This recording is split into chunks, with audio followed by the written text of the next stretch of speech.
안녕하세요. 미술품 리세일은 타르트에서 고맙습니다. 앱스토어에서 t.art를 검색해 주시고 사용하시면 됩니다. 반갑습니다. 요즘 미술시장이 참 웃긴다고 그럽니다. 최근 미술시장을 보면 말입니다. 이게 확 달아올랐다가 훅 꺼지는 거 이런 얘기를 좀 많이 합니다. 아트페어에서도 작년하고 양상이 많이 달랐다고 이야기를 하고 있죠. 그러니까 이럴 때마다 저는 생각하는 게 세상이 또 변하고 있구나, 변화의 시기구나 라는 느낌을 많이 받습니다. 이런 시기가 되면요, 개인전과 단체전 등의 전시량과 아트페어의 숫자가 엄청 늘어납니다. 그럼에도 불구하고 거래는 줄어드는 시절을 겪고 있죠. 이런 현상이요? 당연한 거죠. 크고 작은 전시나 이벤트 이런 것들은요, 이미 호황일 때 다 준비를 하잖아요. 6개월 혹은 1년 전에 다 전시를 준비하고 있으니까요. 그때 시절이 좋다고 하니까 전시를 6개월 막 잡아놨다가 훅 꺼졌는데도 안 할 수 없으니까, 이럴 때 전 한 번 더 이야기를 해봅니다. 역설적으로요, 지금부터는 2024년, 2025년 전시를 준비해야 된다라고 생각을 해봅니다. 오늘보다 나은 내일이 있습니다. 오늘보다 못한 어제를 무사히 지났음에 감사를 표하는 하루이기를 바랍니다. 안녕하세요. 미술시장의 새로운 패러다임을 구축해 나가고 있는 미술만평 235회차 박정수 전국의 만평이님과 해외동포 만평이님께 인사 올립니다. 안녕하세요. 오늘 이야기는요, 제목에서도 나와 있지만 작품 감상과 전시 감상에 대한 이야기입니다. 작품 감상이야 많이 들어봐서 알 터이지만 전시 감상이라는 것에 대해서는 다소 어색할 수 있습니다. 글쎄요, 이렇게 왜 구분해야 하는가 하면요, 작품을 감상하기 위해서는 전시장 저변에 널려있는 사전 지식과 예술가에 대한 배경 습득이 필요합니다. 그죠? 작품만 다 보면 그럴 수는 없잖아요.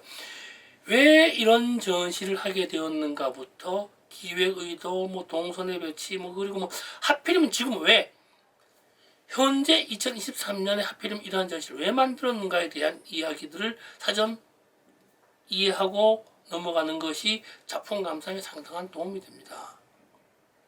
근데요, 주변에서 보면 이런 얘기는 잘 안 하죠. 개인전을 할 때도 그냥 작품 감상만 하고 전시 감상에 대한 이야기를 하지 않습니다.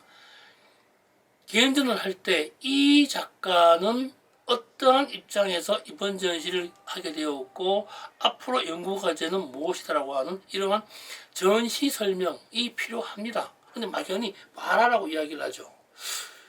그래서 많이 강구하고 있는 부분 아닌가 생각해요. 이게 어떻게 보면요, 대학 교육과 방송 매체 때문이 아닌가라는 생각도 해봅니다. 요즘 텔레비전 보면요, 명화를 감상하는 코너가 있습니다. 좀 많이 나오죠. 거기 보면요, 고전지 그리스로 마실 때 그림 많이 보여줍니다. 다 옛날 그림입니다. 그죠? 최근 현대미술 없어요. 그러니까 여기서는요, 인상주의 이전이거나 낭만주의, 고전주의 작품들이 대사수죠. 옛날 이야기에 나오는 전설의 그림이 곁들여진 것 같아요. 그림의 전설이 아니고 옛날 이야기의 그림이 어떤 보조수단 같아요. 이것은 일러스트라고 하거든요. 텍스트에 대한 보조수단. 그러니까 이게 잘 생각해 봐야 됩니다.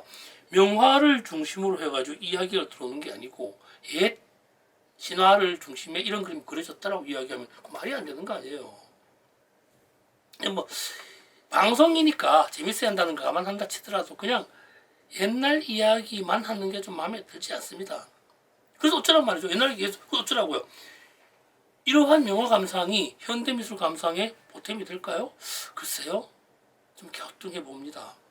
저도 옛날에 이제 오랫동안 대학 강단에서 학생들에게 이 미술 감상이나 미술 평론, 미술사 이런 것들을 강의한 적이 있었습니다.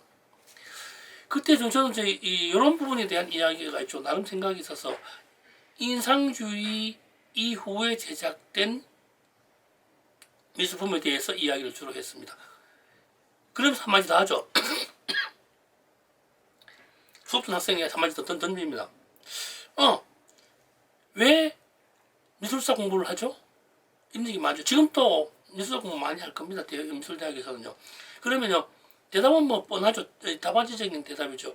교양과 미술에 대한 지식을 뭐 습득하기 위해서 뭐 어쩌고 뭐 그렇게 얘기를 합니다.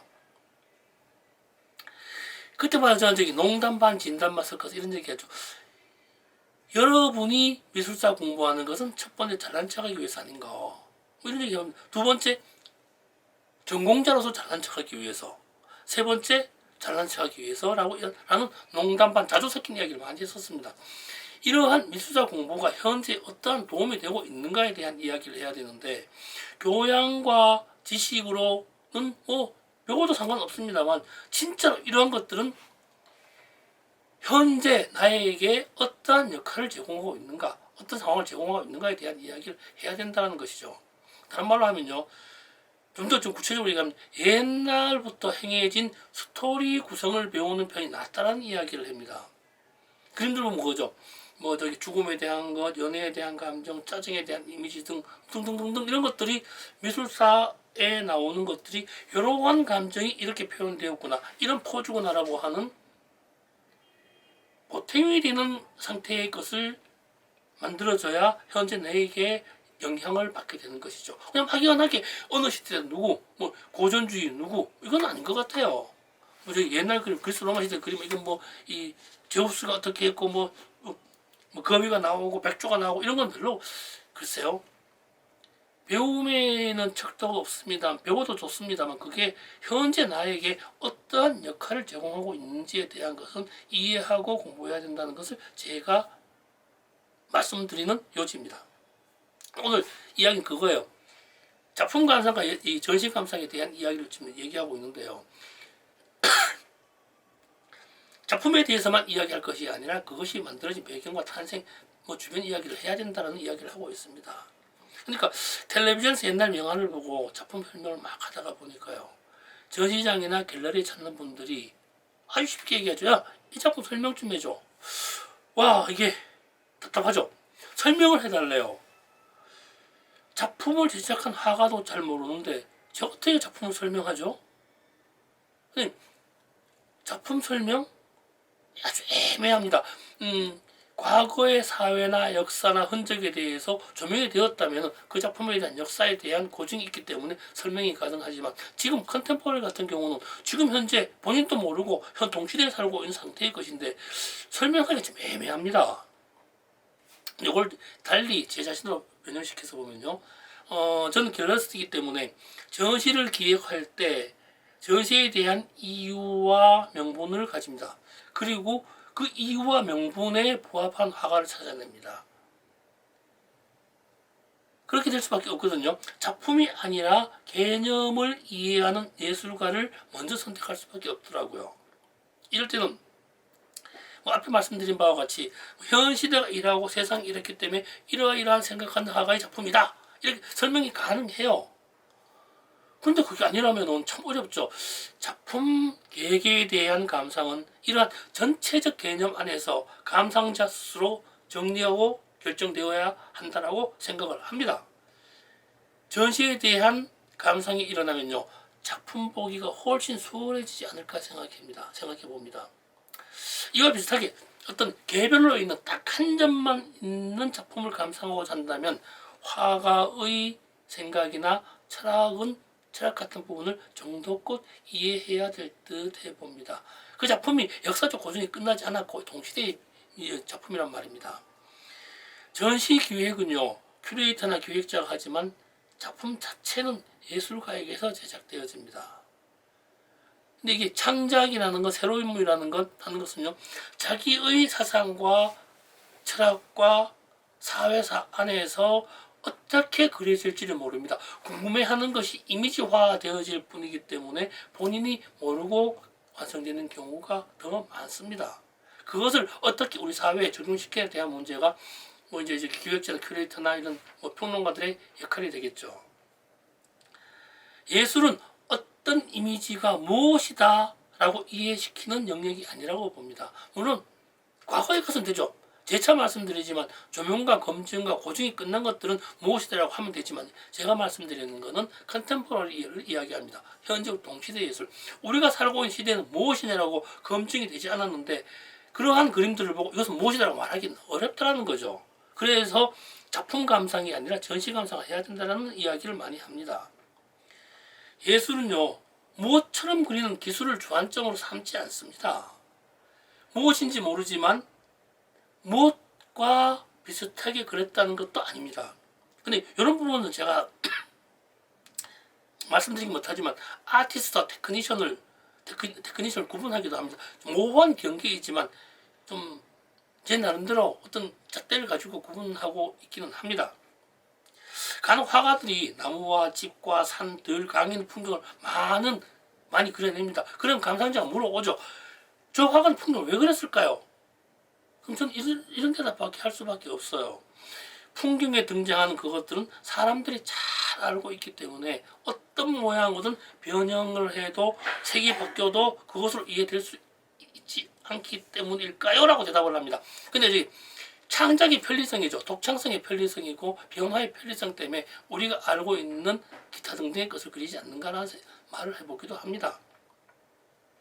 피카소의 그림을 보면요. 눈과 코가 삐딱하게 붙어있죠. 저거 사람이냐 이상하게 그렸다. 말로 그렸다. 뭐 그렇게 돼도 될 정도로 피카소는 이상합니다. 근데 그럼에도 불구하고 그것이 사람이라는 사실은 주제의 사실입니다. 거기에 뭐 이상하게 그렸음에도 불구하고 누구라는 특정의 인물이라는 사실까지 밝혀지기도 쉽습니다. 그러니까 이러한 어떤 자기 세계에 대한 변형이 예술 쪽에 자리하다가 보니까 많은 예술가들이 아주 흔한 무엇을 마음대로 자기 뜻대로 변형한다거나 찌그러뜨리는 일을 많이 합니다. 거기에 대한 어떤 이 사회적, 개념적인 입장이 포함된 상태라는 말입니다. 일종의 전시 감상을 하기 위한 전초 단계가 아닌가 생각을 해봅니다. 미술사에 남았거나 이미 유명한 화가의 것은 이미 작품 감상만 하면 됩니다. 오늘 결론을 말씀드리는 그겁니다.